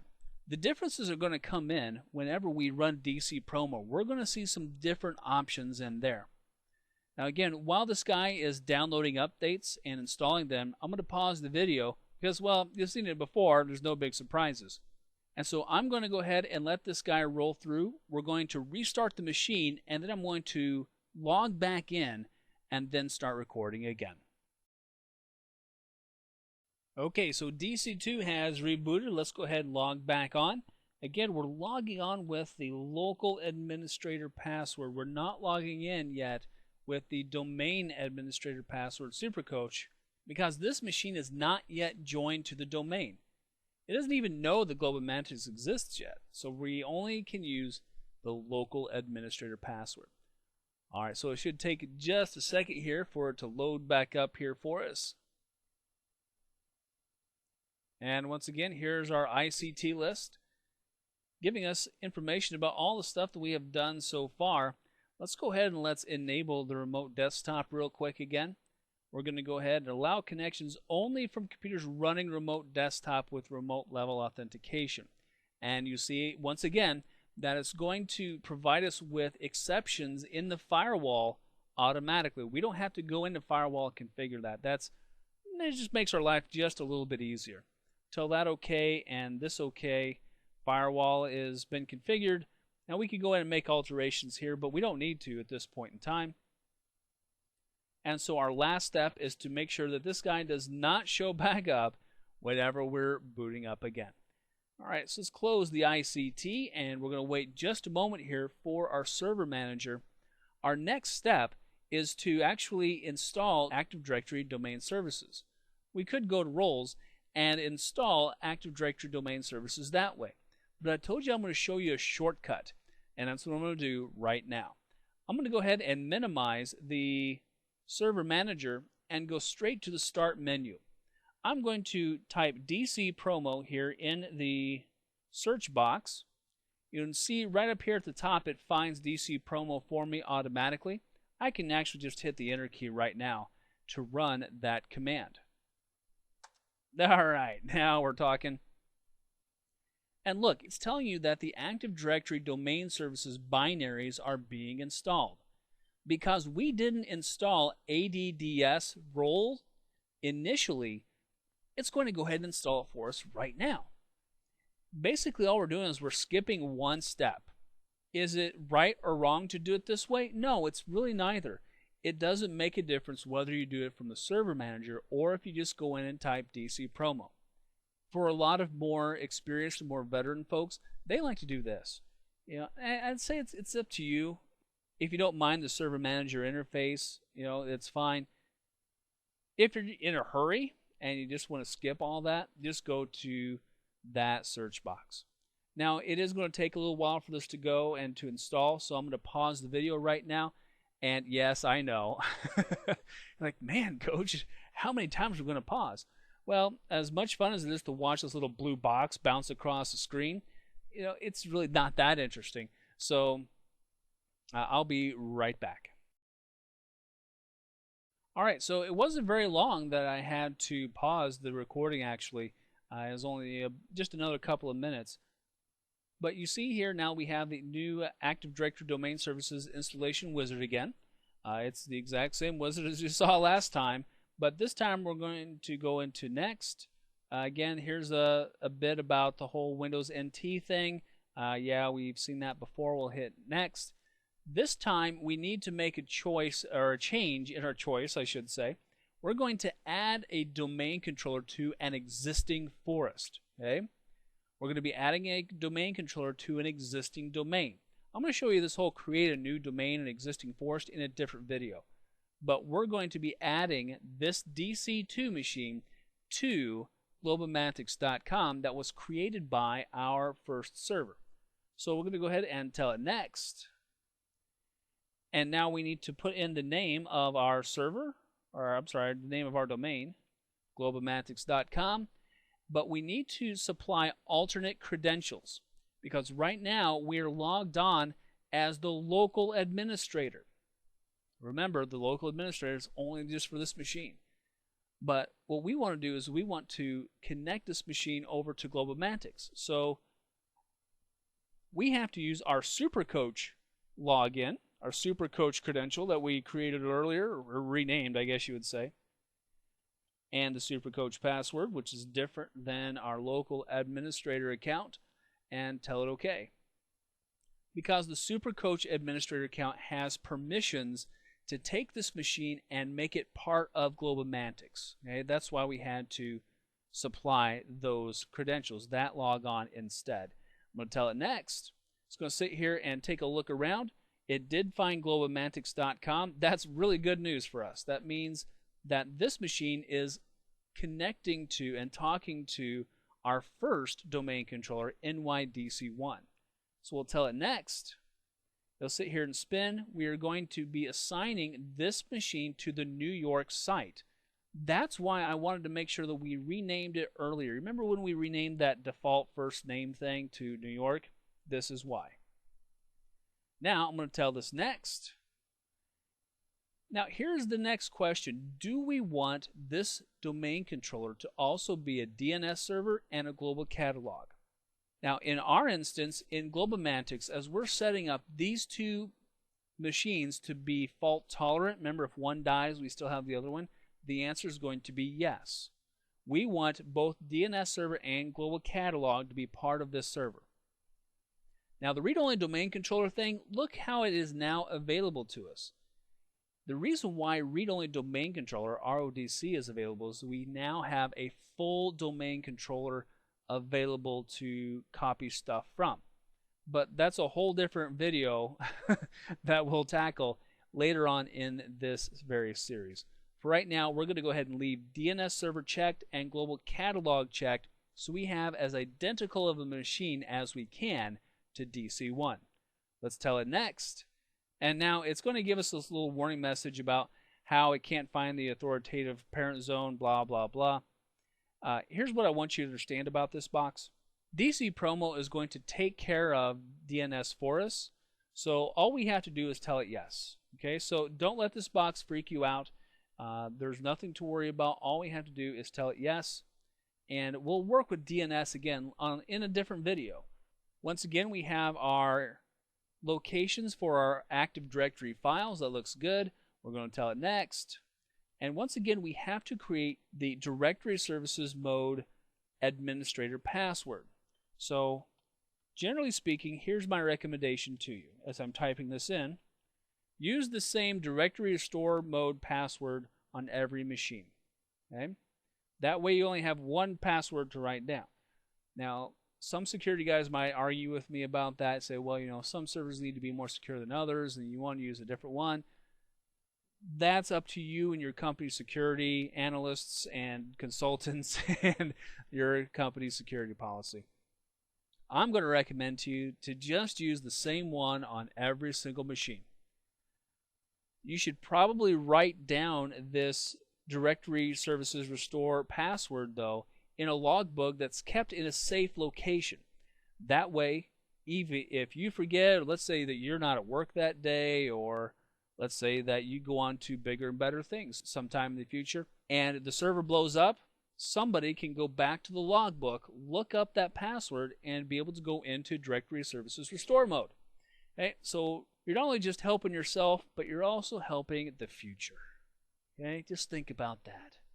All right, enough of that. Next, and we're going to go ahead and export the settings real quick to create an answer file. So we're going to call this answer file DC2 real quick. And we'll tell it OK. Looks like that was successful. Fantastic. And we'll tell it next. And now away it goes. Now while this is going, notice that the picture has kind of changed. Last time we saw one domain controller, one server, and one book. Notice this time around we have this guy over here. What's happening is that DC2 is talking to DC1. They're communicating, and what we're doing is we're actually creating a copy of the Active Directory services, or actually Active Directory database that's living over on DC1. Remember, we want to have two almost identical machines. So we need to have duplicate copies of the Active Directory database on both locations. Server 2008 knows that, it intrinsically understands that, and it's doing it. We don't have to tell it, hey, make sure you get a copy of the database from the other server, because it just knows it. So you don't have to worry about that. All right, so while this guy is copying the database, copying Active Directory and its settings from DC1 over here, we're going to go ahead and go drink a cup of coffee. All right, so I'm going to put a check mark in reboot on completion, and then as soon as this guy is done and it reboots, I'll be back and we're going to log in with our domain administrator account, Supercoach. All right, so here we are again. We have rebooted the machine. Hey, there's a big surprise, right? We're going to do a Control-Alt-Delete. Now remember how we were saying about how the administrative account has been renamed and has a new password? Yeah, this is globalmantics/administrator, and this account doesn't exist anymore. Now the local computer administrator account still exists, but that's not where we're trying to log in as. We're trying to log in as the domain administrator. So what we have to do is we have to switch user. And so we're going to select other user here, and we're going to put in Supercoach. As soon as I can learn how to spell here, there we go. And the new Supercoach password, and away we go. All right, there we go. There's our server manager back. So let's go over, let's check out the role section here. While this guy is loading up, it might take just a little bit longer for it to figure out exactly what it has on it. There we go, Active Directory Domain Services, select that. And here's the Active Directory users and computers. That's what we're interested in. Let's go ahead and expand that. Here's the globalmantics.com domain. Expand that. Let's go into users. And there's the Supercoach account that we're currently logged in with right now. And that's really the only alteration that we've made between the two machines. So that's good news. We've actually copied the Active Directory from DC1 over here to DC2. That's good news. One more quick check. Let's go to the Start menu and to the computer. And let's just do a quick check to see if on the C drive and in the Windows directory here, do we have sysvol? There it is. Yes. Is it shared? Yes. All right. Fantastic. We do have policies and scripts. Neat-o. Just backing up here, let's go to NTDS. Do we have ntds.dit? Yes, we do. Hey, we're looking good, friends. So we're going to go ahead and call this one set up. But let's take a look now at that whole DNS situation I was showing you earlier. I'm going to go back here to the Server Manager section so that I can quickly and easily get back over to the network connections. Like I told you earlier, Server Manager is really kind of a one-stop shop in terms of having all the stuff that you're going to do on a regular basis. It's going to be right here. All right, I'm going to go here to View Network Connections. And I'm going to double-click here on the local area connections here. That is globalmatics.com, and go into the properties. Let's take a look at the IP version 6 settings, and let's see what's happening now with the preferred DNS server and the alternate DNS server. Well, would you look at that? The preferred DNS server, it hasn't changed, has it? But the alternate DNS server has now a new entry. Now, we didn't put anything in there, right? But it is now pointing to itself.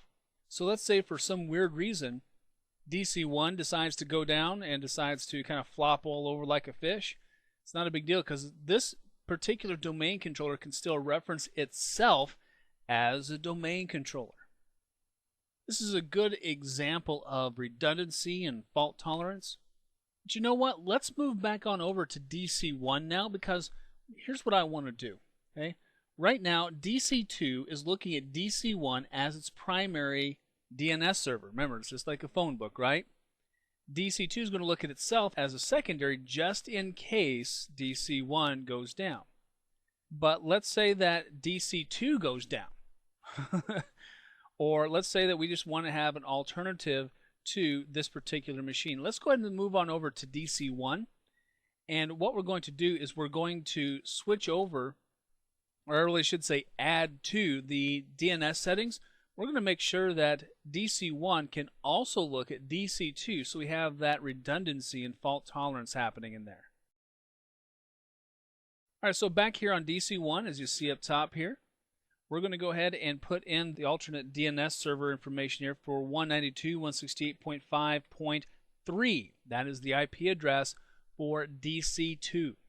A little fault tolerance and redundancy can go a long way in the network. So really what we have is we have two domain controllers that still can use each other as DNS services. That's a good idea. You know, it's not a bad thing to have that fault tolerance. Just in case one goes down, you always have the backup, right? Okay, let's go ahead and let's tell this guy okay, and close, and let's close this one. So we're pretty much done with DC1 right now. Let's bounce on over to DC2, and let's double check that guy. Over here in DC2, we're going to go ahead and close out these windows too, and go back to the Server Manager. So DC1 and DC2 are up. They're moving. Active Directory is installed. They are both domain controllers. They have DNS settings. They are referencing each other as DNS servers. Everything is looking good, but let's go back over to the slides now, because there's one more thing that we need to test before we call this a complete success. All right, so let's talk now about this really big word, replication. Here's the deal. Our two domain controllers, they need to be friends, all right? They need to be able to talk to each other, and they need to be able to keep duplicate records in their respective Active Directory databases. This makes sure that basically both domain controllers can know what's going on. They can both be what we might call authoritative even. So when something changes in the domain, those changes, depending upon which domain controller catches that change, they need to be recorded and communicated with each other. So for example here, you see down at the bottom I've got a couple of domain controllers hanging out here. The ones that we just built, as a matter of fact. So the first domain controller says, hey, the admin just added 3 OUs, 4 user accounts, and renamed one of the old user accounts. Well, DC2 says, hey, okay, got it. I'll record those things in the Active Directory database in my copy. But you know what? I got some stuff that's changed too. And so DC1 is going to say, hey, you know what? I got your changes. I'm going to go ahead and record them in my copy of the database so I know what's going on as well. So they need to be able to talk. And if they can't talk, we're going to have massive problems in the database as time goes on. So let's talk about how can we make these things talk. Now, this whole process of talking and recording changes is called, of course, replication. The easiest way to check replication in between two domain controllers is what we're going to do is we're going to create what we call a new organizational unit. Now, you've heard me mention these before in the last video. In this video, I'm going to show you how to create one. It's just going to be a real easy right click. It's nothing to worry about. And we're going to make that in our globalmantics.com domain over there in Active Directory users and computers. You know what? We can create this test dummy OU on either DC. It doesn't make any difference. Then we need to go to the command line and we're going to type a very simple command, repadmin/sync all. And repadmin, just so you know, stands for replication administration. And sync all is, it means sync all. It's take all your domain controllers and synchronize their databases. Then, once you've done that on one domain controller, then you bounce on over to the other domain controller. You take a look here in Active Directory users and computers to see if that OU has shown up over there. If it does, well, that really means that your two domain controllers are talking, and they're now BFFs. And if you're not familiar with TeamSpeak, the BFF stands for Best Friends Forever. All right, so just so you know, you might need to hit F5 to refresh the screen to see the new items show up in Server Manager. Sometimes Server Manager is just a little bit behind what's really happening with the Active Directory database. So hitting F5 will refresh the screen to make sure you have all the most updated info about that particular section of your network. All right, so let's go ahead and let's try this out. Let's see if we can get our replication working between our two domain controllers. And we can do this on either one. So tell you what, let's go over to DC2 and let's try this process there. And then we'll go over and we'll check on DC1 to see if our organizational unit shows up.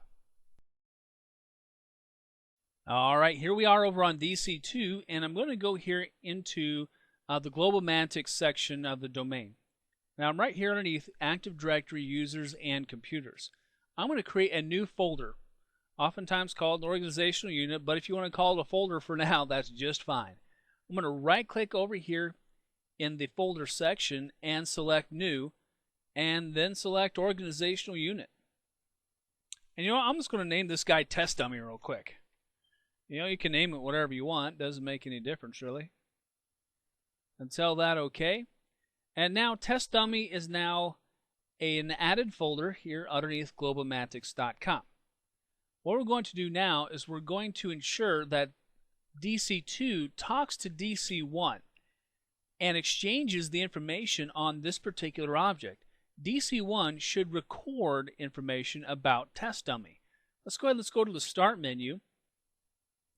And I'm going to type CMD just because that's what I'm used to. And that's going to open up what we call a command line interface. Now, this is nothing new.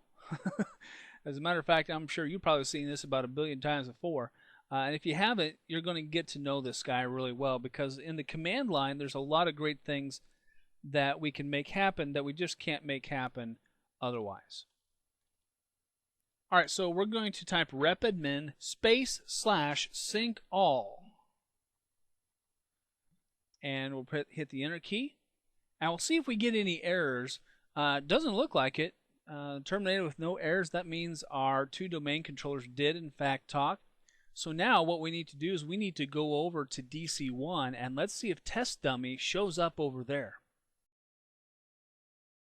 As you see, I'm over here on DC1 now, and let's go into the roles section, into Active Directory Domain Services, into Active Directory Users and Computers, and here into the globalmantics.com domain. And would you look at that? There's test dummy. Well, that's fantastic news, isn't it? Because here's what just happened. DC2 talked to DC1, and DC1 realized that DC2 had something he didn't. And so DC1 made a copy of test dummy, and now we have duplicate databases on both domain controllers. So we have a redundancy now. If one dies, the other one's still going, and we can still do business. Okay, so you know what? Your two domain controllers are set up. They're talking to each other. They're exchanging information. These guys are pretty much set to go. So let's go ahead and let's move back on over to the slides. I want to talk with you a little bit about what we've covered, and we'll wrap this one up, huh? All right, so this is what we've built. We've built the brain of our network, and we have built the globalmantics.com domain. We have established two domain controllers that are identical, NYDC1 2K8, NYDC2 2K8. We have renamed our site that these two machines are going to live in, New York site. They are talking to each other. They are able to communicate changes back and forth, so they share duplicate copies of the database. And not only that, they also can utilize each other's DNS servers for stuff that they need to find over the network. So you know what? We've got a great start here. So I want to talk with you now about some of the terms that you should know after viewing this course. Just as a quick review, bare metal installation. You should know that this is installing an OS just on a clean hard drive. An upgrade installation, you should know that it's installing Server 2K8 on a machine that's already running Server 2003. The ICT, Initial Configuration Task List. Just a convenient way to set up basic stuff on Server 2008. DC Promo, you've seen it twice. This is just the wizard that sets up the Active Directory. It promotes a machine up to domain controller status. The ntds.dit, that's your database file for Active Directory, right? Sysvol. This is, by the way, is a little more formal definition than what I gave you earlier, but it's just a shared folder that stores the server copy of the domain's public files that must be shared for common access and replication throughout a domain. And what that really means is it's there so that domain controllers can talk, all right, so they can replicate, if you will. Replication, as you know this already, this is the process of exchanging and recording changes in Active Directory between domain controllers. All right, so there's some terms. Let's talk about some stuff you should be able to do now after watching this video. You should be able to evaluate hardware, and you should be able to determine whether or not this thing's really going to be able to support Server 2008. Describe some basic differences between versions of Server 2008 and describe what a bare metal installation is. I've taken you through two bare metal installations, so by now you should be able to do that. I know that was a piece of cake, wasn't it? You should be able to use that initial configuration task list. And we did several things. Configure the time and date, rename the machine, configure some static IP addresses and DNS for networking, configure those automatic updates, the feedback stuff. You should be able to install the Active Directory Domain Services role. And you know, in this video, we've done that two different ways. We got the same result, right? The first time we used the role wizard, and the second time we just used DC Promo. And you should be able to run that DC Promo wizard too to promote a server to domain controller status. And we did that two ways. One, to create the domain, and remember we call that the forest root, right? And also to a second domain controller. We ran it there as well. You should be able to verify if two domain controllers are replicating.